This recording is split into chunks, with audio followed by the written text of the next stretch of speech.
Afternoon, everyone. Coach Shimnick here, and today I want to talk about a hot button topic, and that is concussions. What can we do in the weight room to help prevent concussions?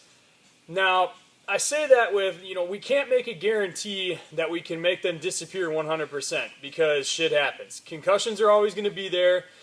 There's always going to be impact in sports, and with that impact comes that danger of the brain jarring loose and getting that concussion. But that doesn't mean that we can't take steps in the weight room to help reduce the chance of injury when that impact happens. So today I want to go over a couple things that we do during our training that is meant to strengthen the neck, the shoulders, and the trunk, the core, the pillar, whatever you want to call it, to help stabilize the shelf that your head sits on during impact, during sports, during training. So the first thing that we do is let's start from the bottom and go up. We work on stabilization through the core of the pillar.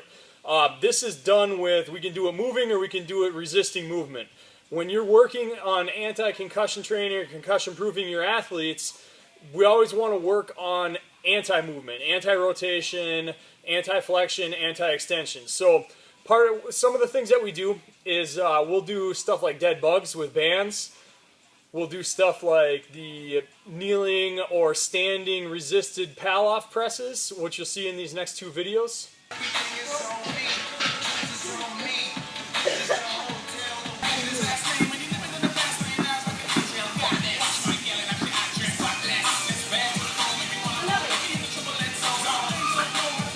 So that's a little example of our anti-rotation and anti-movement exercises that we do to teach the stabilization through the sides. Moving up from there, we do a lot of work on the shoulders, neck, the traps, everything in the back. That's what really holds the head stable during impact. The stronger we can get that stuff, the more of a chance we have to decrease the risk of injury when you get impacted. Okay, so with our neck and shoulder training, I like to do loaded carries. That is our number one that has a carryover not only with the trunk stability, because you have to be very stable to do this stuff, but also with bracing the neck and shoulders properly. It teaches them how to brace for impact. So the three carry variations that we use are farmer's walks, the rack loaded carry, and then an overhead carry, which you'll see in these three videos next.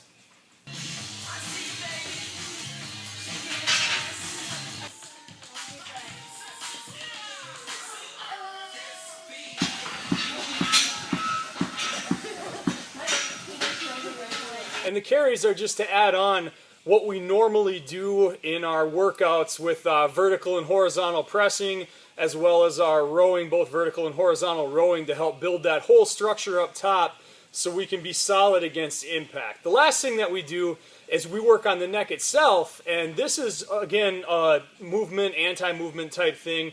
The first video you'll see is movement, and then we'll move into anti-movement with the side bracing and just trying to really hold that stable while resisting the force of your own body weight.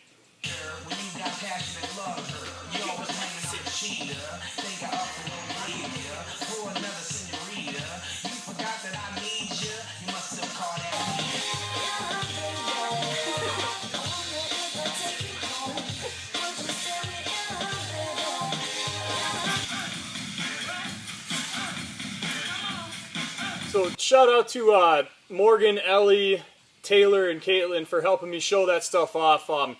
Showing how we have bracing exercises, we have exercises that help build the shelf.